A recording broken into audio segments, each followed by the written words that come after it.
পৃথিবীর মানুষ শুনে রাখো, আমি আল্লাহ তাআলা দুইটা জাতিকে পৃথিবীতে ইবাদতের জন্য সৃষ্টি করলাম। কয়টা জাতি? দুইটা জাতি। প্রথম জাতি হলো জিন, দ্বিতীয় জাতি হলো মানুষ। এবার আমরা এখানে যারা আছি, আমরা কি মানুষ না জিন? যদি মানুষ হয়ে থাকেন কান পাতেন, কান লাগান, আপনাদের জন্য বলা হচ্ছে মানুষ কি করবেন। প্রিয় ভাইরা, আল্লাহ বললেন ইল্লা লিয়াবুদুন, আমি তোমাদের ইবাদতের জন্য সৃষ্টি করেছি। বলে ইবাদতটা কি? ওয়া নি'বুদুনি হাদা সিরাতুম মুস্তাকিম। ইবাদত হলো আল্লাহর গোলামি, আল্লাহর দাসত্ব, আল্লাহর আনুগত্য করা, আল্লাহর বিধি বিধান মেনে নিয়ে এর বাস্তব রূপ দেওয়ার নাম হলো ইবাদত। প্রিয় ভাইরা, এবার আসুন, ইবাদত করতে গিয়ে যদি আমরা ইবাদতটা না বুঝে করি, তাহলে আমাদের বিপদ কি হবে জানার দরকার আছে না? ইবাদত যদি আপনি না বুঝে করেন, একটা উদাহরণ দিয়ে আমি আলোচনায় যাচ্ছি। এক ব্যক্তি এক হুজুরের কাছে গেছে, গিয়ে বলে, হুজুর, ও হুজুর, আমি এত দোয়া করি আল্লাহর কাছে, আমি দোয়া করি যেন আল্লাহ আমাকে যেন আর সন্তান না দেয়, বাচ্চা মেলা হয়েছে, এতগুলো সন্তান নিছি, এদেরকে মানুষ করতে হবে, এখন আমি কেমন করি মানুষ করি, এই জন্য আমি দোয়া করি আল্লাহ যেন আমার সন্তান না দেয়, তারপরেও কেন আমার এত সন্তান হয়। এই কথা বলতেছে হুজুর। এ কথা এক সাধারণ পাবলিক এক হুজুরকে বলতেছে, আলেমকে বলতেছে। আলেম সাহেব বললেন, কি এমন দোয়া করো আল্লাহর বান্দা যে দোয়া তোমার কবুল হয় না, বলো তো আমি শুনি। বলে, আমি দোয়া করি রব্বি হাবলি মিনাস সলিহিন, রব্বি হাবলি মিনাস সলিহিন। জীবনের 12টা বছর ধরে দোয়া করি, হুজুর আমার দোয়া কেন জানি কবুল হয় না। আলেমকে বলতেছি। আলেম বলল, বেটা, তোমার দোয়া তো কবুল হয়েছে, তুমি টের পাও নাই। বলে, কেমনে কবুল হইল? বলে, কবুল হয়েছে এইভাবে, তুমি যে দোয়া করেছো, এই দোয়া এর অর্থ হলো রব্বুল আলামিন আমাকে একটা নেক সন্তান দান করুন। তোমার তো দোয়া কবুল, কিন্তু তুমি দোয়াটা বোঝো নাই। আজ ইসলাম আমরা বুঝি না, ইসলাম না বোঝার কারণে বলি নামাজ পড়ি, এখনো কেন আমার নামাজ কবুল হয় না, এত দোয়া করি আমার দোয়া কেন কবুল হয় না। প্রিয় ভাইরা, ইসলাম যদি বুঝে আপনি দোয়া করেন, আপনার প্রত্যেকটা দোয়া আল্লাহ কবুল করে নিবে। একজন নামাজিকে যদি প্রশ্ন করা হয়, প্রিয় ভাই আমার নামাজ পড়েন, সূরা ফাতিহা ছাড়া তো কোনো নামাজ হয় না, জীবনের সময়টা চলে গেল, প্রত্যেকটা নামাজে সূরা ফাতিহা লাগে, ফরজ নফল ওয়াজিব সুন্নাত বেতের যত নামাজ পড়বেন সূরা ফাতিহা লাগে। আপনি কি পারেন? বলবে, কোন রকম আমি পারি। যদিও বা কোন রকম পারে, এবার যদি চিন্তা করে, জিজ্ঞাসা করে, আল্লাহর বান্দা এই ফাতিহা যে এতদিন পড়লা, জীবনের একটা সময় বড় সময় নামাজ পড়ে কাটিয়ে দিলা, যুবক বয়সটাও পার করে দিলা, ফাতিহাটার অর্থ বলো। ওই আল্লাহর বান্দা ওই লোকের মতো হবে, আমি তো অর্থ জানি না। প্রিয় ভাইয়েরা আমার, আল্লাহ বলছেন, পড়ো বিসমি রব্বিকাল্লাযী খলাক, তোমার প্রভুর নামে, খলাকাল ইনসানা মিন আলাক, যিনি সৃষ্টি করেছেন তোমাদেরকে, আমাদেরকে কে সৃষ্টি করেছেন? সে আল্লাহ। আমাদেরকে পড়ার আদেশ দিয়েছেন। রব্বুল আলামিন বললেন, যালিকাল কিতাবু লা রাইবা ফি, এমন একটি গ্রন্থ দিলাম যে গ্রন্থে কোনো সন্দেহ, হুদাল লিল মুত্তাকিন, তোমাদের জন্য এখানে হেদায়েত আছে, মুত্তাকিদের জন্য হেদায়েত রয়েছে, বিশ্বাসীদের জন্য হেদায়েত রয়েছে, হুদাল লিন নাস, মানুষের জন্য হেদায়েত রয়েছে। এবার বলুন, গোটা দুনিয়ায় যত মানুষ আছে, এই মানুষের জন্যই তো একটি মাত্র বিধান আল্লাহ নাজিল করে বলেছে, ওমা খলাকতুল জিন্না ওয়াল ইনসা ইল্লা লিয়াবুদুন, আমি তোমাদেরকে ইবাদতের জন্য সৃষ্টি করেছি। এবার এই কোরআন সম্পর্কে আসেন।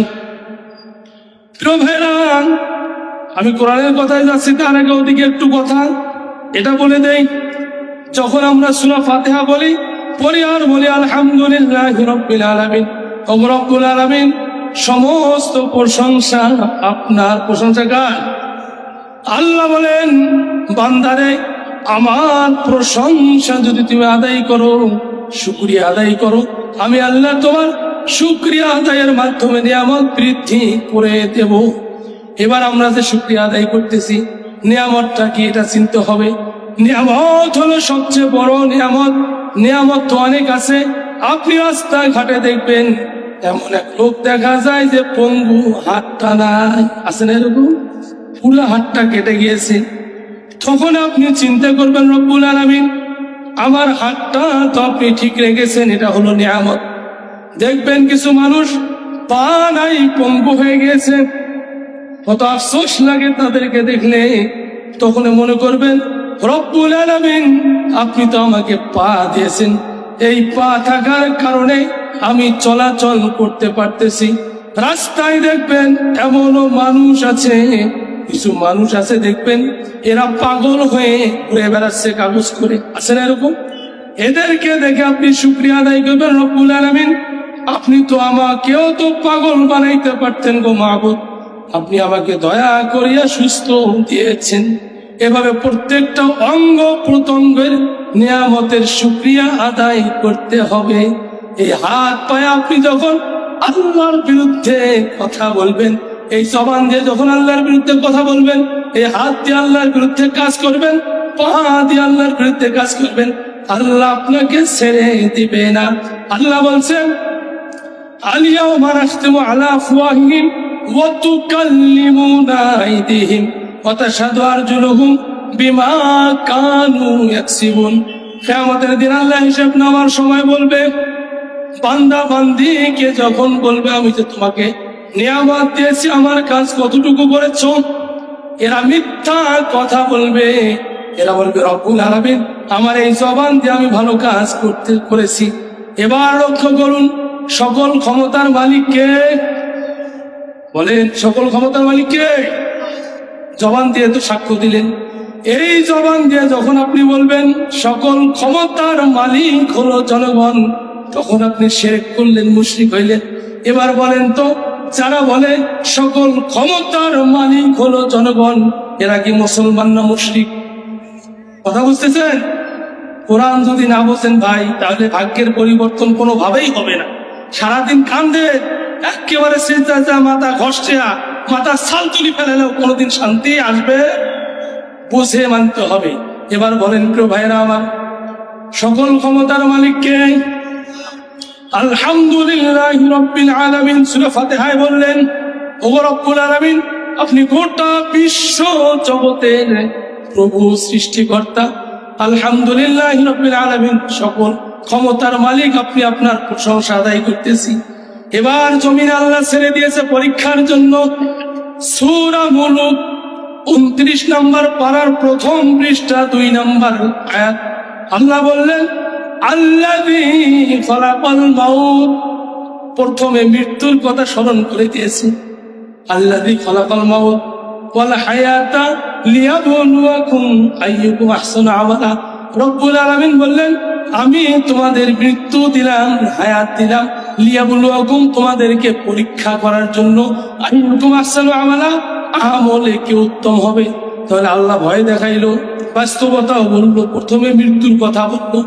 এই মৃত্যুর কথা যদি মানুষ স্মরণ করে, এর দ্বারা কোনোদিন অন্যায় হবে?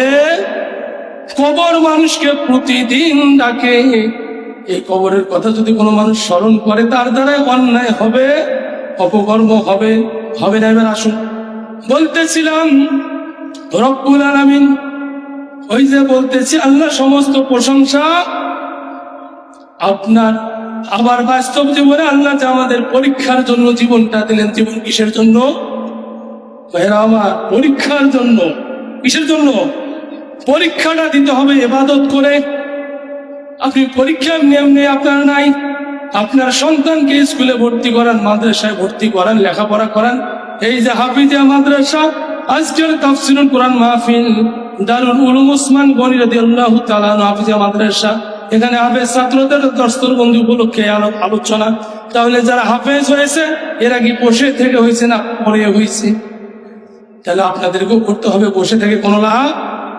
পরীক্ষা দিতে হবে পড়ার পরে। তাই আল্লাহ বলছে পড়ো সূরা আলাকে বলছে আপনি পড়বেন না, আপনি সময় দেবেন না কোরআনের পিছনে, আর আপনি আল্লাহর জান্নাত যাবেন। আল্লাহ এত বোকা হয় নাই যে আপনাকে এমনি মাফ করে দিবে। প্রিয় ভাইয়েরা শুনুন, কান পেতে শুনুন, রব্বুল আলামিন এই জীবন পরীক্ষার জন্য দিল, আর দেওয়ার পর আল্লাহ তাআলা বলল এই গোটা দুনিয়ায় তামাম পৃথিবীতে আমার হুকুম চলবে, আসমান যার হুকুম চলবে তার। ঠিক কিনা বলেন? এবার আপনি আসমানের মালিকের একটু হিসাব করেন। আসমানের মালিক তিনি কেমন শক্তিধর, ক্ষমতাধর, তিনি কেমন স্রষ্টা, এটা একটু লক্ষ্য করেন। এই গোটা আসমানটা খুঁটিবিহীন আমার রব্বুল আলামিন সেটিং করে দিয়েছে। তাহলে আসমানে কোনো খুঁটি আছে? আসমানে কোনো খুঁটি নাই। আর পৃথিবীতে কত দেশ আছে? মানচিত্র লাগাবেন, মানচিত্রতে খুঁজে খুঁজে দেখবেন এই মানচিত্র যে দেশগুলো আছে প্রত্যেকটা দেশের ভিতরে যত বাড়ি আছে প্রত্যেকটা বাড়ি, প্রত্যেকটা ঘর খুঁটি ছাড়া কিন্তু তৈরি হয়। এই যে মাহফিলের প্যান্ডেলে খুঁটি লাগছে তো, তাহলে আপনি আমি খুঁটি দিয়ে একটা সুন্দর করে বাড়ি করে কিসের অহংকার দেখায়? প্রিয় ভাইরা আবার লক্ষ্য করুন, কিছু মানুষ হঠাৎ পরলোক হইলে পরে নিজেকে মনে করে হাম তো হামহা তুমি আবার ক্যা হা, নিজেকে বিশাল কিছু মনে করে। আবার কিছু মানুষ শিক্ষিত হইলে পরে বলে ওটা তো মূর্খ, মূর্খের সাথে কথা চলবে না। আবার কিছু মানুষ এরা যখন দেখবেন এই কিছু মানুষ যখন ক্ষমতা পেয়ে যায় এরা চিন্তা করে আমি তো সব আমার উপরে, আর কেউ অর্ডার দাতা। প্রিয় ভাইয়েরা লক্ষ্য করুন, আপনার এই গাড়ি বাড়ি থাকবে না, আপনার কিছুই থাকবে না। এদিকে দেখেন ভাই, যদি ওয়াজ ভালো না লাগে বলেন, আমি না বুঝি। আপনারা যদি না শোনেন কাক শুনেবো বলেন? শুনবেন? তাহলে দেখেন এদিকে, আমার দিকে দেখেন, এদিক সেদিক দেখলে মনোযোগ থাকে না। প্রিয় ভাইয়েরা লক্ষ্য করুন, যে লোকটা দাম্ভিকতা করে আর বলে আমি বহু টাকার মালিক, রব্বুল আলামিন যদি তার একটা ফোঁড়া দেয়, এই ফোঁড়ার চিকিৎসা করার মতো টাকা তার নাই। একটা গল্প বলে দেই, এটা কোরআন হাদিস মনে করবেন না, বাস্তবতা একটা গল্প। এক লোকের একটা ফোঁড়া উঠছিল শরীরে, পিঠের মধ্যে। এই আল্লাহর বান্দা চিন্তা করছে আর বলে বেড়াচ্ছে, যখন তার সম্পদ ছিল, জমি জমা ছিল, যে আমার বহু জমি, আমি অনেক ধনী মানুষ, মানুষকে দাম দেয় নাই। কিন্তু যখন রব্বুল আলামিন ফোঁড়া দিল, এটার চিকিৎসা করার জন্য, সুস্থতার জন্য অনেক জায়গা দৌড়াইলো। দৌড়াইতে দৌড়াইতে বিদেশ যাওয়া লাগছে, জমি জমা সব বিক্রি করে শেষ, এখন আর কিছুই নাই। সর্বশেষ এলাকার হেকিমের কাছে মাত্র 5 টাকার ওষুধ খায় সুস্থ হয়েছে। তাহলে আপনি কেমন সম্পদ অর্জন করছেন? একটা ফোঁড়ার টাকা। এবার আপনি কেমন জ্ঞান অর্জন করছেন লক্ষ্য করুন। আপনার এই জ্ঞান আল্লাহ চাইলে একটু স্ক্রু ঢিল করে দিলে আপনি কাগজ করে বেড়াবেন। তাহলে এই জ্ঞানের কোনো মূল্য? যদি জ্ঞানটা আল্লাহর পক্ষে খাটাতে পারেন, নবীর পক্ষে খাটাতে পারেন, তখন এর দাম দুনিয়া ও আখিরাতে আছে। ঠিক কিনা? প্রিয় ভাইরা বলতে হয়, ওসমান হাদি এই আল্লাহর বান্দা যুবক, এই তো কিছুদিন আগে শাহাদাত বরণ করেছে। এই আল্লাহর বান্দা বাংলার ভূখণ্ডে ইনসাফ কায়েমের জন্য, ইনসাফের লড়াই করতে গিয়ে পুরো বাতিল শক্তি এক হয়ে তাকে বিদায় করে দিয়েছে। ঠিক কিনা? যারা শহীদ হয়েছে এরাও তো চলে গেছে, আর যারা শহীদ হয় নাই তারাও তো যাবে। যারা বাঁচছে তারা কি বাঁচে থাকবে? মৃত্যুর মালিককে আল্লাহ বললেন কুল্লু নাফসিন যায়িকাতুল মাউত, প্রত্যেকটা প্রাণীর মৃত্যুর স্বাদ গ্রহণ করতে হবে।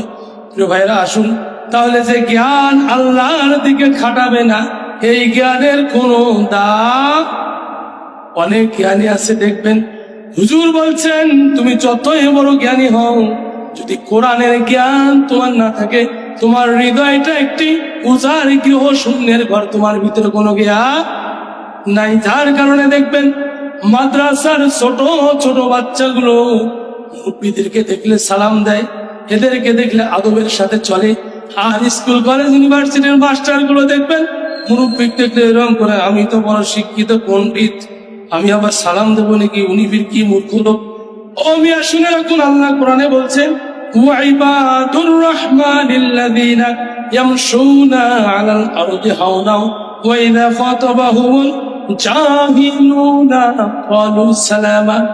রব্বুল আলামিন বললেন, ওয়া ইবাদুর রহমান, ও পৃথিবীর মানুষরা শুনে রাখো, তোমরা রহমানের, ওয়া ইবাদুর রহমান, তোমাদের সৃষ্টিকর্তা হলো রহমান।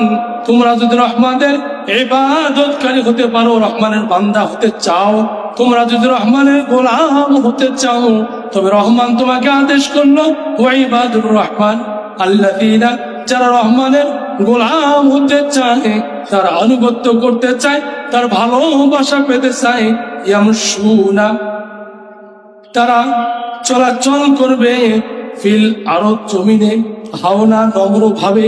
তাহলে নম্র ভাবে, ভদ্র ভাবে, সুন্দর ভাবে, ভালো আচরণে মানুষের সাথে কথা বলার আদেশ করেছেন কে? যারা কর্কশ ভাষী, যারা সব সময় মুখটা টেরা করে রাগান্বিত হয়ে থাকেন, শুনে রাখেন, তোমরা এখনো আল্লাহর গোলাম হইতে পারো নাই। তোমাদের পরিণতিকে লক্ষ্য করো সামনে। যারা নিজেকে ভাবো হামতা হামহা, তুমি আবার কে আহা, কাউকে মূল্য দেয়, নিজেকে সবচেয়ে বড় বীর ভাবো। আমার আল্লাহ জানাইলেন সূরা নিসা 36 নম্বর আয়াতের শেষের অংশ, ইন্নাল্লাহ, নিশ্চয় আমি আল্লাহ পছন্দ করি না, লা ইউহিব্বু, যে ব্যক্তি, মান কানা মুখতালান ফাখুরা, দাম্ভিকতার সাথে চলে, অহংকার করে চলে। রব্বুল আলামিন বলেছে, তোমরা যত অহংকার করো, আমার জমিনকে ফাটাবার মতো শক্তি তোমাদের নাই। বলুন তো, এই জমির মালিক কে? আসমানের মালিক কে? আমার হায়াতের মালিক কে? মৌতের মালিক কে? যে আল্লাহ হায়াত দিলেন, মৃত্যু দিলেন পরীক্ষার জন্য, সে আল্লাহর আইন পৃথিবীর জমিনে কায়েমের জন্য যারা লড়াই করে মৃত্যু বরণ করবে, এদেরকে বলা হয় শহীদ। সুবহানাল্লাহ। শহীদ হওয়ার তামান্না কি দিলে আছে? আছে না নাই? প্রয়োজনে রক্ত দেব, জীবন দেব, প্রয়োজনে মরে যাব, এই বাংলার ভূখণ্ড এটাকে ফেসিবাদ মুক্ত করেই ছাড়বো ইনশাআল্লাহ। ঠিক কিনা বলে? যদি আবারও কেউ সাহস দেখায়, নতুন ভাবে গড়ছে ওঠে, ফ্যাসিস্ট সরকারের মতো শক্তি সঞ্চয় করে এই বাংলার ভূমি থেকে ইসলামকে মুছতে দিতে চায়, আমরা তাদেরকে এই বাংলার জমি থেকে বিদায় করে আবারও তাদের বান্ধবীর কাছে দিল্লিতে পাঠিয়ে দেবো। ঠিক কিনা বলে? ভাইরা, জীবন দিয়েছে কে? ভয় করবেন কাকে? ও মেয়ে কি হয়েছে, ওর তো যখন তখন মৃত্যু দিতে পারে। কে দিতে পারে? ওই জন্য আল্লাহর কথা স্মরণ করতে হবে। বলতেছিলাম, ক্ষমতার বাহাদুরি, অর্থের বাহাদুরি আর এই শরীরের বাহাদুরি দিয়ে কোনো লাভ নাই। প্রিয় ভাইরা, সবচেয়ে বড় নিয়ামত সম্পর্কে একটু বলে দেই। মূসা নবী আল্লাহকে বলেছিল, ও রব্বুল আলামিন, আমার স্রষ্টা, আমার দ্রষ্টা, আমার আল্লাহ, ও মালিক, আপনি তো আমার সব আশা পূরণ করেছেন রব্বুল আলামিন। আমি একটা আশা আপনার কাছে করি, অনুগ্রহ করে আমার এই আশাটা পূরণ করে দেন। রব্বুল আলামিন বলল, হে মূসা, আমার বান্দা, আমার নবী, কি বলতে চাও বলো। বলল রব্বুল আলামিন, আমি মূসা যদি আল্লাহ হই আর আপনি যদি মূসা হন, আপনি আমার কাছে কি চান? রব্বুল আলামিন বলল, মূসা, এটা কোনোদিনও সম্ভব নয় রে মূসা, তবে যেহেতু আমি আল্লাহ দয়ার সাগর, তোমার হৃদয়ের কথা জানতে পেরেছি, তুমি শান্তির জন্য প্রশ্ন করেছো। শুনে রাখো মূসা, তুমি যদি রব হও আর আমি যদি মূসা হই, তাহলে তোমার কাছে আমার সবচেয়ে বড় চাওয়া হবে আমার সুস্থতা। তাহলে আমরা যে সুস্থ আছি, এটা কি সবচেয়ে বড় নিয়ামত কিনা? লক্ষ্য করুন, ইসলামের পথে সুস্থ মানুষগুলো কিভাবে জীবন দিল। তার আগে একটা কথা বলে দেই, এই তাম দুনিয়া মিলে একটা জান্নাতের আয়তন কিন্তু এত ছোট না। হুজুর বলেন, জান্নাত হলো গোটা দুনিয়া সমান, 10টা দুনিয়া মিলে একটা জান্নাত, ছোট্ট জান্নাতটা। আপনার এই 60 বছর জিন্দিগি, 50 বছর জিন্দিগি, 80 বছর জিন্দিগি, এই জিন্দিগিতে আপনার বাল্যকালে তো অর্ধেক জীবন শেষ। বিয়ে হলো আপনার 22-23 বছরে, বাকি সময়টা মাঝখানে 25 বছর 30 বছর, তারপরে বুড়ো হইলেন, সব শেষ হয়ে গেল। এখন এই মাঝখানের 20-25 বছর সময় দেখবেন আমাদের সমাজের মধ্যে অধিক টাকা ইনকামের জন্য পিতারা বাড়ি ঘর বন্ধক রেখে জমি জমা বিক্রি করে সন্তানকে বলে, বাবা বিদেশ যেতে হবে, অর্থ উপার্জন করতে হবে। বলে, কোথায় যাবো আব্বু? বলে, চলে যাও সৌদি আরব, আবুধাবি, ওমান, ইরাক, ইরান, যে দেশেই সুবিধা হয় চলে যাও। প্রয়োজনে জমি বিক্রি করে দিবে শুধুমাত্র অর্থ ইনকামের জন্য, ঠিক কিনা? এই ছেলেটা যখন বিদেশ চলে যাবে, যতদিন যাবে যতদিন থাকবে, জীবনের হায়াতগুলো কেটে যাচ্ছে। এবার বাড়িতে আসার পরে হয়তো খুব বড় জোর একটা 5 তলা বাড়ি করলো, জীবন শেষ, মরে গেল। এই তো কিছুদিন আগের কথা আপনারা জানেন, এক ছেলে বিদেশ গিয়েছে, যাওয়ার পরে বাড়ি করার জন্য কিছু টাকা পাঠিয়ে দিয়েছে। মা আবার ভিডিও কলে দেখাচ্ছে, বাবারে এই যে বাড়ির কাজ কমপ্লিট হয়নি, বাবা আর কিছুদিন থাকো, বাড়িটা কমপ্লিট হইলে তুমি চলে আসবে। ছেলেটা বলতেছে, মা, ও মা, আমাকে ভালো লাগে না বিদেশ। মা, আমি অসুস্থ, আমার মন বলে আমি বাঁচবো না। মা, আমি বাড়িতে যেতে চাই। মা বলল, বাবারে দেখ, বাড়ির কাজটা শেষের দিকে আর একটু ধৈর্য ধর। ছেলেটা অসহায় হয়ে মাকে ভালোবেসে, মাও তো আর জানে না, কারণ গায়েবের মালিক হলো আল্লাহ। মা বলল, বাবা একটু অপেক্ষা কর, বাড়ির ছাদটা দিয়ে দেই। ছেলেটা তার সপ্তাহখানিক পরে বিদেশের মাটিতে মারা গেল। এবার ছাদ পিঠা আশা পূরণ হইল না, ওই অবস্থায় চলে আসলো লাশ। আবার আল্লাহ বলেন, ও পৃথিবীর মানুষ, তোমাদের মনের আশা পূরণের জায়গায় দুনিয়াটা নয়। কারণ যদি তোমরা আমার বিধান মানো, আমাকে মানো, আমার আনুগত্য করো, তোমার এই যুবক বয়সটা যদি আমার হুকুম আহকাম সঠিকভাবে পালন করো, আমি যে জান্নাত দেব, এই জান্নাত হলো এই দুনিয়া, সামান্য 10টা দুনিয়া। প্রিয় ভাইরা, বলতেছিলাম, লক্ষ্য করেন, সকল ক্ষমতার মালিককে। এইদিকে দেখেন, চাচা মিয়া এত টোকলা লাগছেন কে বাবা? হ্যাঁ, সোজা হন তো, বরাবর হন। ওই দেখেন না বিয়ের বাড়িতে, ইমাম সাহেব বিয়ের বাড়িতে কি করে, উকিল আর বর বরাবর হন। বরাবর না হলে বল সোচেন, হ্যাঁ, কবুলের মধ্যে একটু মানে অশান্তি থাকে। হ্যাঁ, বক্তা শ্রোতা যদি বরাবর না হয়, তাহলে কিন্তু ওয়াজটা কাকে শোনাবো বলে। এই জন্য মনোযোগ দিয়ে শুনতে হবে, এরকম হওয়া যাবে না। একজন বক্তা চক্ষু বন্ধ করিয়া ওয়াজ করতেছে, রাত শেষ হয়ে গেল, সকাল হইল, বক্তা চক্ষু মেলিয়া দেখে কাউকে দেখা যায় না। একজন শুধু বুড়ির সামনে হুক করে কান্দে। বক্তা ভাবলো, হায়, আমার ওয়াজে বুঝে এই বুড়িমা হিদায়াত হয়েছে, যাই হোক, কিয়ামতের দিন একটা আমি কথা বলতে পারবো। ডাক দিয়ে বলল, বুড়িমা, ও মা, এত কান্দো কেন মা? তোমাকে মনে হয় খুব আমার ওয়াজ অন্তর ধরছে। বলে, বাবা কি ওয়াজ করছো? আমি তো ওদিকে কান্দেই নেই বাবা। তাহলে মা কান্দো কেন? বলে, এই জন্য কাঁদি, তুমি যখন ওয়াজ করো, তোমার ওই দাড়ি কোনা লড়ে, আর আমার একটা ছাগল ছিল, এরকম দাড়ি ছিল। এই ছাগল যখন ঘাস খায় তখন উঠছিল, আমি তাকায় দেখি তোমার দিকে, আর আমার ওই ছাগলের কথা মনে পড়ে। এরকম বেখেয়াল হয়ে ওয়াজ শুনলে কোনো কাজ হবে? এই জন্য খেয়াল রাখান সকল ক্ষমতার মালিককে। এবার লক্ষ্য করুন, কেউ যদি এই বাংলার ভূখণ্ডে 95% মুসলমানের দেশে, এরা যদি ব্রিটিশদের তৈরি করা আইন দিয়ে দেশ চালাতে চায়, তাহলে এই দেশের মধ্যে সংবিধানে লেখা আছে সকল ক্ষমতার মালিক হলো জনগণ, যেটা শিরক। এবার আমাদের স্লোগান হবে, সকল ক্ষমতার মালিককে। নারায়ে তাকবীর, লিল্লাহি তাকবীর। কোরআন আছে যেখানে, আল কোরআনের আলো। আর ঘরে ঘরে যাবে, এই স্লোগান বন্ধ করেন।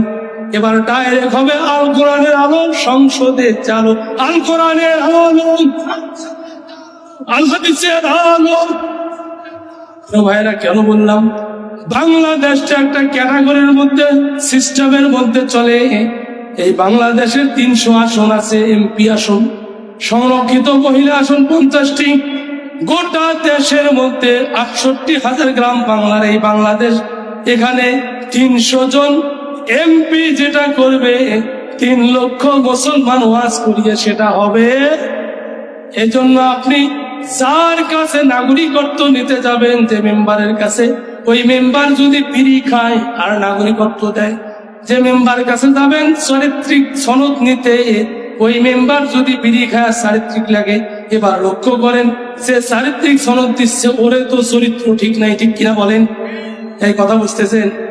যার চরিত্র নাই সে আপনাকে কেমনে চরিত্র সার্টিফিকেট দেয়? তাহলে আমার রাসূলের চরিত্রের কোন ত্রুটি, তাহলে আমাদের নেতা হলো নবী মুহাম্মদুর রাসূলুল্লাহ। তাহলে এই নেতার আদর্শে গোটা দুনিয়া চলবে, ঠিক কিনা বলে? এবার যদি এই নেতার অনুসারী যারা ভাইরা আমার সারা জীবন ওয়াজ শোনেন, ওয়াজ শোনার লক্ষ্য উদ্দেশ্য হয়তো অনেকে জানেন, অনেকে এমনি শোনেন। এবার পরিষ্কার হয়ে যাক, ওয়াজ শোনার লক্ষ্য উদ্দেশ্য হইল যে আল্লাহ যেন আমার উপরে রাজি হয়, খুশি হয়, আমার গুনাহগুলো মাফ করে দেয়, ঠিক কিনা? আপনারা কি গুনাহ মাফের জন্য এখানে আসছেন? কার খুশির জন্য আসছেন? কান লাগাও পৃথিবীর মানুষ ও মুসলমানেরা, কান লাগা। সারা জীবন গুনাহ মাফের জন্য মসজিদে থাকলে মাফ হবে? কথা বলে খারাপ লাগতে পারে, পরে আসতেছি কোরআনের আয়াত দিয়ে। আপনি সারা জীবন সিজদায় পড়ে থাকবেন, গুনাহ মাফ হবে? কেন হবে না? আর কেমনে গুনাহ মাফ হবে শুনে নেন। আল্লাহ তাআলা বলেন সূরা আলে ইমরান 3 নম্বর পারার 13 নম্বর পৃষ্ঠা 31 নম্বর আয়াতে রব্বুল আলামিন বলেন, কুল ইন কুনতুম তুহিব্বুনাল্লাহা ফাত্তাবিউনি ইউহিব্বুকুমুল্লাহ ওয়া ইয়াগফির লাকুম যুনুবাকুম ওয়াল্লাহু গফুরুর রাহিম।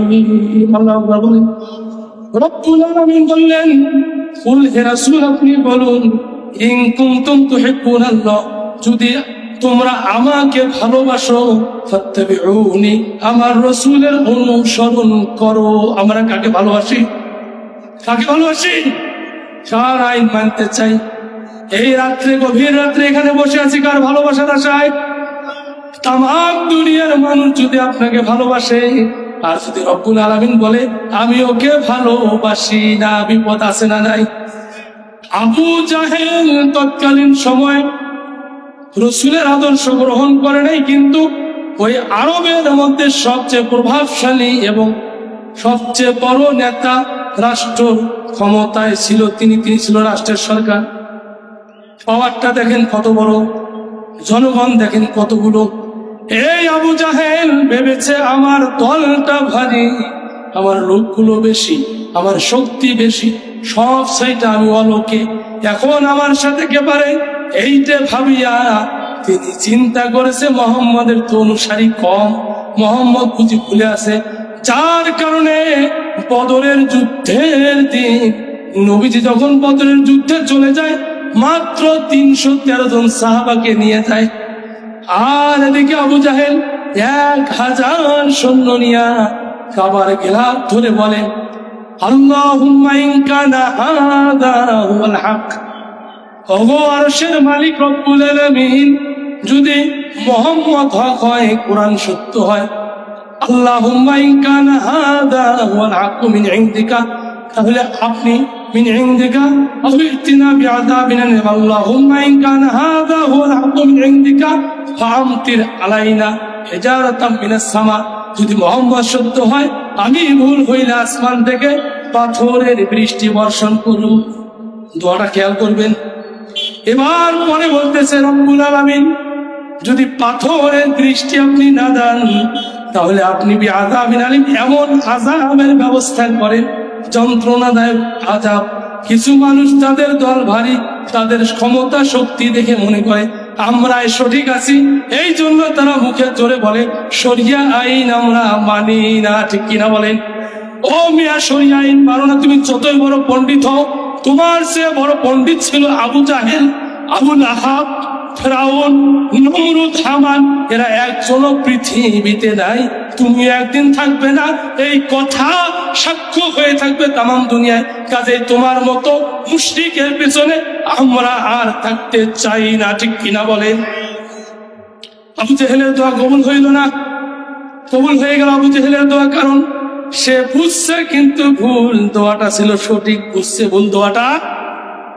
এরাও বুঝছে ভুল। কোরআনকে বলে কোরআন একটা ভাওতাবাজি কিতাব, এদের কিন্তু ধারণাটা হলো ভুল, এদের বোঝাটাও ভুল। এরা ভাবছে আমার দ্বারাই সবকিছু হবে। ও মিয়া কি হয়েছে তুমি? এবার লক্ষ্য করুন, ওই 313 জন, ওই দিন 313 জন বদরের যুদ্ধে 1000 সৈন্যকে পরাজয় বরণ করে আল্লাহর হুকুমে এরা বিজয় লাভ করে চলে আসছে। এই জন্য সংখ্যায় দেখে লাভ হবে না, ইমানের সাথে টান থাকতে হবে, ঠিক কিনা? বাংলার এই ভূমি, এটা যদি 300 জন ব্যক্তিকে এবার আমরা সজাগ হয়ে চরিত্রবান ব্যক্তিকে ঠেলে দিয়ে জায়গা মতো বসাতে পারি, যেটা আছে ছিল শহীদ উসমান হাদি, ন্যায় ও ইনসাফ ভিত্তিক রাষ্ট্র গঠন, বিদেশি প্রভুদের দালালি বন্ধ করা, ভারতীয় আধিপত্য বন্ধ করা, আমরাও এটা চাই, কারণ এটা মুসলিমের দেশ, এটা হিন্দুস্তান নয়, ঠিক কিনা? ভাইরা লক্ষ্য করুন, সজাগ থাকতে হবে। যেখানেই বাতিল আল্লাহর বিরুদ্ধে কথা বলবে, রাসূলের বিরুদ্ধে কথা বলবে, রাষ্ট্র ক্ষমতা ইসলাম চাবে না, সেখানেই শায়েস্তার করতে হবে, ঠিক কিনা বলেন? ভাইরা লক্ষ্য করুন, আল্লাহর পাওয়ার কি। পাবলিকের সামান্য 2-4টা গুলি দেখে ভয়ে অস্থির হবেন না, আমার আল্লাহর পাওয়ারটা লক্ষ্য করুন। ইব্রাহিম, নমরুদের নাম শুনেছেন? নমরুদ যখন শাসক ছিল, ওই সময় ইব্রাহিম নবীকে ওই শাসক গোষ্ঠীর মধ্যে ক্ষমতাধর ব্যক্তি, দেশের সরকার নাম ছিল নমরুদ। কি নাম? একটু হ্যাঁ হোক গণ ভাই, না হলে কিন্তু হবে না। ওই যে দেখেন না, কামলাগুলো যখন শুয়ে ঢুকে মাথা থেকে ও মাথা টাটির বেড়াত, ওপাশে কয় তখন মাথা বেড়ায় কয় হ্যাঁ, এপাশে মাথা বেড়ালে কয় হ্যাঁ, তখন কিন্তু গিরোটা ঠিকভাবে বসি। এখন আপনারা যদি হ্যাঁ হু না কন, তাহলে কি ওয়াজ শুনলেন আর গিরো বসিল কিনা বুঝবো কিভাবে? প্রিয় ভাইরা লক্ষ্য করুন, ওই সময় নমরুদ চিন্তা করেছে, ইব্রাহিম নবী যখন বলল আমি মূর্তি পূজা মানি না, এটা আল্লাহর বিরুদ্ধের কাজ, আমার আল্লাহ বলছেন এটা করা যাবে না। যার কারণে নমরুদ চিন্তা করেছে এটা আবার কোন ছেলে, এর এত সাহস আসলো কেমনে? কারণ সাহস তো তাদেরই হয় যারা আল্লাহকে ভালোবাসে, ঠিক কিনা? মুখেই ভালোবাসলে হবে না, হৃদয় দিয়ে ভালোবাসতে হবে। ওই যে বেলাল আল্লাহকে ভালোবাসার কারণে ইহুদি মহিলা নিয়ে গেল, বালুর উপরে চিৎ করাইলো, চিহিপাটা টেনে ধরে প্রাক মারলো, তারপরেও আল্লাহকে ভুলে না। এই যে ফিরআউনের স্ত্রী আসিয়া, ফিরআউন বলল বিবি আমার থামা, রাজত্ব আমার, সমস্ত রাজ্যের প্রজাগুলো আমাকে আল্লাহ মানে, তুমি কেন মানো না? বিবি বলল স্বামী আমার, আপনি প্রভু নন, আপনি বান্দা। এবার বলল আসিয়া তাহলে দেখো কি করি। তার দলের ছেলেদেরকে লাগাই দিল, আসিয়াকে মারো। পৃথিবীর ইতিহাসে সবচেয়ে নিকৃষ্ট স্বামী ছিল ফিরআউন, যিনি তার স্ত্রীর গায়ে হাত দেওয়া আছে, নাউজুবিল্লাহ বলে। এরকম প্রিয় ভাইরা, এইরকম ভাবে যদি আমরা লক্ষ্য করি, তাহলে জীবন দিয়েছে আসিয়া শিরকের কাছে মাথা নত করে। বলেন তো সকল ক্ষমতার মালিক কে? হ্যাঁ, ভালো করে বলেন, ভয় করেন না। সকল ক্ষমতার মালিক কে? জনগণ। কেউ যদি মানে জনগণ, এবার প্রমাণ করবেন ইন্না সলাতি ওয়া নুসুকি ওয়া মাহইয়ায়া ওয়া মামাতি লিল্লাহি রাব্বিল আলামিন। আমরা বললাম রব্বুল আলামিন, আমার ইন্না সলাতি, আমার নামাজ, আমার কি নামাজ, অনুসুকি আমার কোরবানি ত্যাগ, ওয়া মাহইয়ায়া আমার এই জীবন, ওয়া মামাতি আমি মরে যাব এটাও রাজি হইলাম, লিল্লাহি শুধুমাত্র আপনার সন্তুষ্টির জন্য, লিল্লাহি রাব্বিল আলামিন, কারণ আপনি গোটা জগতের রব স্রষ্টা, আপনার জন্য আমার এই জীবন, আমার মরণ, আমার হায়াত সবকিছু। এবার লক্ষ্য করুন, আপনি যদি কাউকে দান করতে চান, হয়তো 10 জনকে দান করলেন, বাকিগুলো পাবেন না। রাষ্ট্রীয়ভাবে যদি জাকাত কায়েম হয়ে যায়, ওইরকম হাজার হাজার মানুষ, বঞ্চিত লোকগুলো আর বঞ্চিত থাকবে না, ঠিক কিনা?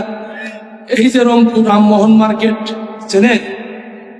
কিছুদিন আগে একটা বৃষ্টি হইল, প্রায় মাস 2-1 কথা। এই বৃষ্টির সময় আমি ওদিক দিয়ে আসতেছি আমার স্ত্রী সহ, বড় দুঃখ লাগলো, আফসোস হইল। আমি দাঁড়িয়ে দেখলাম, তাকিয়ে দেখলাম, একজন মহিলা একটা বাচ্চাকে কোলে নিয়ে ওখানে বসে আছে, আর একটা বাচ্চা ঘুমাচ্ছে। ওই বাচ্চাটা বৃষ্টির পানিতে ভিজে যাচ্ছে, মহিলাটা এক পর্যায়ে ঘুমিয়ে গিয়েছে। মহিলাটাকে যখন জিজ্ঞাসা করা হলো ডাক দিয়ে, কি বাবার ওঠেন, বাচ্চাটা ভিজতেছে। 10 মাস উঠি বলতেছে আমার ঘুমতেছে। কতটা ক্লান্ত হলে, অসহায় হইলে কোলের বাচ্চাকে এভাবে কষ্ট নিজেও করতেছে, তাদেরকেও দিচ্ছে। এই জন্য এদেরকে এই রংপুরের ডিসি, যিনি যাকে বলি, এই ডিসি কে বলা হয় জেলা প্রশাসক। এই জেলা প্রশাসকের দায়িত্ব ছিল ওই জায়গাগুলো লোককে খুঁজে নিয়ে ওই গরিব দুঃখীদের কাছে তাদের সুব্যবস্থা করা। যদি তা না করে, ওই মহিলা পড়ে আছে, ওর কোনোদিন প্যারালাইসিস হবে না, হবে এই যে ডিসি তার অধিকার আদায় করে দিল না, মানবের যেটা অধিকার, যেটা হক, এটা নষ্ট করলো। যেহেতু সে পাওয়ারে ছিল, এই জন্য ওই ডিসি যত এসি রুমে থাকুক না কেন, ওকে অ্যাটাক করবে, প্যারালাইসিস, ঠিক কিনা বলে? এই জন্য অ্যাটাক করবে ওই জায়গা যখন আপনি মানবেন না। বলেছিলাম এখানে অ্যাটাক করলো কিভাবে। ইব্রাহিম নবী তখন মূর্তিকে মানলো না, নমরুদ একটা অগ্নিকুণ্ড তৈরি করলো, বিশাল আগুনের গর্ত। ওই আগুনের কুণ্ডর মধ্যে নমরুদ বললো, এবার ইব্রাহিমকে ওখানে ফেলায় দেবো। বলতেছিলাম সকল ক্ষমতার মালিক। এবার চিন্তা করেন আল্লাহর ক্ষমতা কত। এবার নমরুদ যখন চিন্তা করলো, এই ছেলে তো বন্ধ করা যাবে না এর মুখ, একে মেরেই ফেলতে হবে, আর কোনো উপায় নাই। এই জন্য আগুনের মধ্যে ফেলায় দিল। ইব্রাহিম নবী বলেন, আমাকে যখন আগুনে ফেলায় দিবে, আমাকে এসে বলেছিল ফেরেশতারা, ও আল্লাহর নবী ইব্রাহিম, আপনি যদি বলেন আমরা আপনাকে বাঁচাই। নবী ইব্রাহিম বলেছে, আমি যে আল্লাহর আইন প্রতিষ্ঠা করতে চাই এই জমিনে, সে আল্লাহ কি আমারে দেখে না? আমি তোমাদের কাছে সাহায্য চাই না, চাবো আল্লাহর কাছে। এভাবে যখন ব্যর্থ হয়ে গেল, ইব্রাহিম নবীকে ফেলায় দিল। জিবরাইল বলল, রব্বুল আলামিন, ওগো আল্লাহ, এ কেমন আপনার পরীক্ষা, আপনার বান্দা আগুনে জ্বলছে।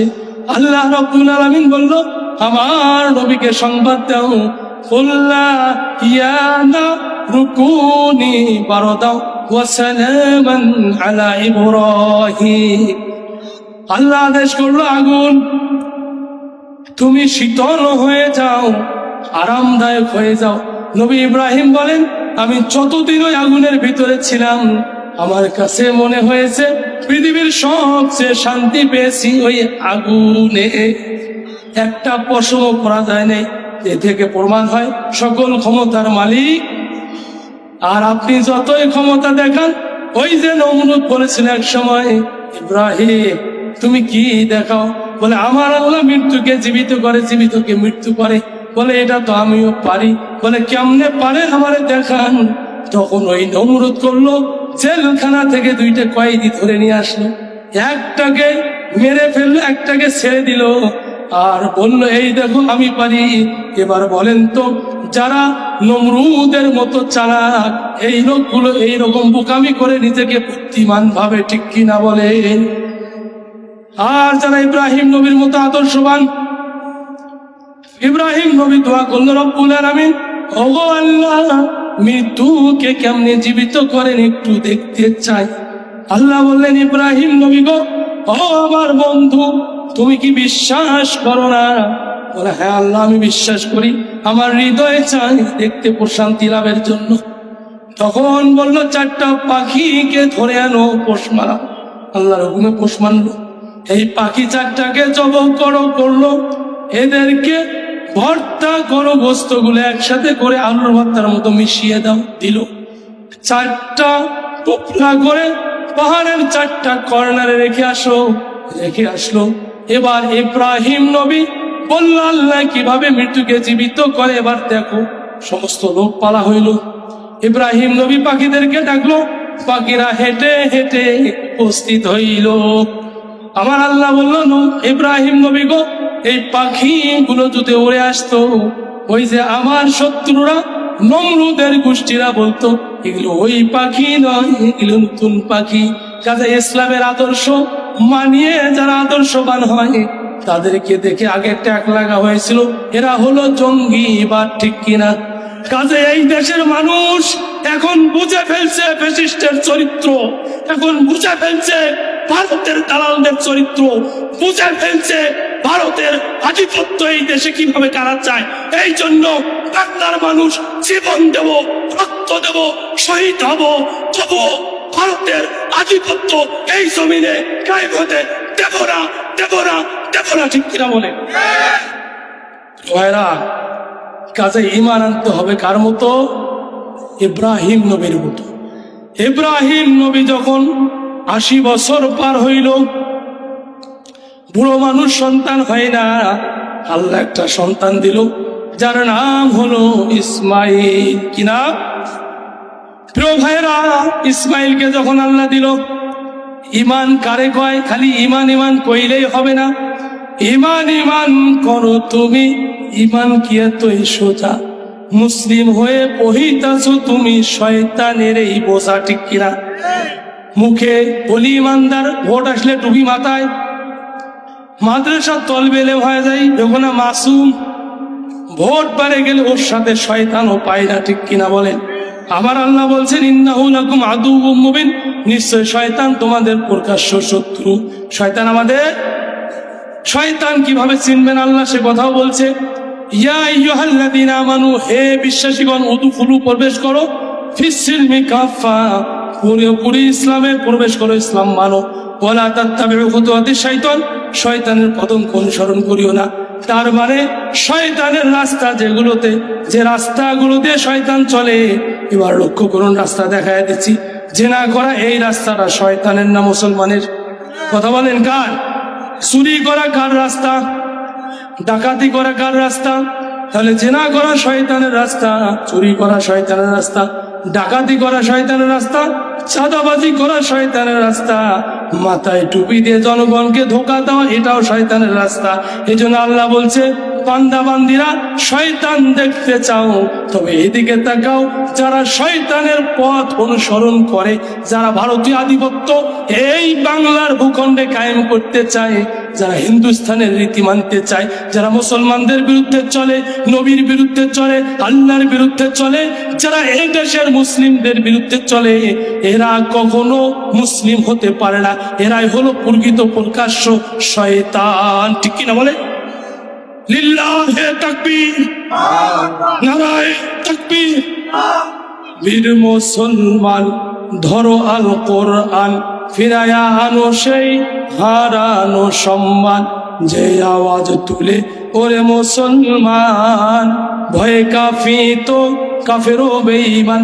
আবার দাউরে সেই হুঙ্কার, কররে তোলপার, আবার দাউরে সেই হুঙ্কার, কররে তোলপার।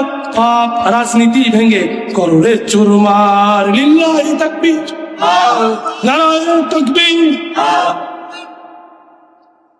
তো ভাইরা, বলতেছিলাম ওই যে ইসমাইলের কথা, যখন ইব্রাহিম নবী বুড়ো বয়সে ছাওয়া পাইল, আল্লাহ ডাক দিয়ে বলল, ইব্রাহিম, তোমার কলিজার টুকরা সন্তান ইসমাইলকে বিভিন্ন ভাবে আকারে দিতে জানিয়ে দিয়েছেন।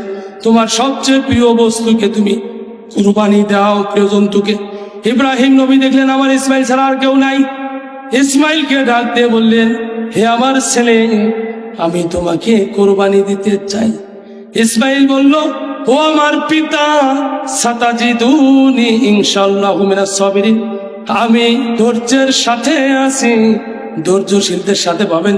কাজে আপনি আপনার কাজ ক্লিয়ার করুন, এই কাজের মাধ্যমে আমি আল্লাহর সাথে সাক্ষাৎ করতে চাই।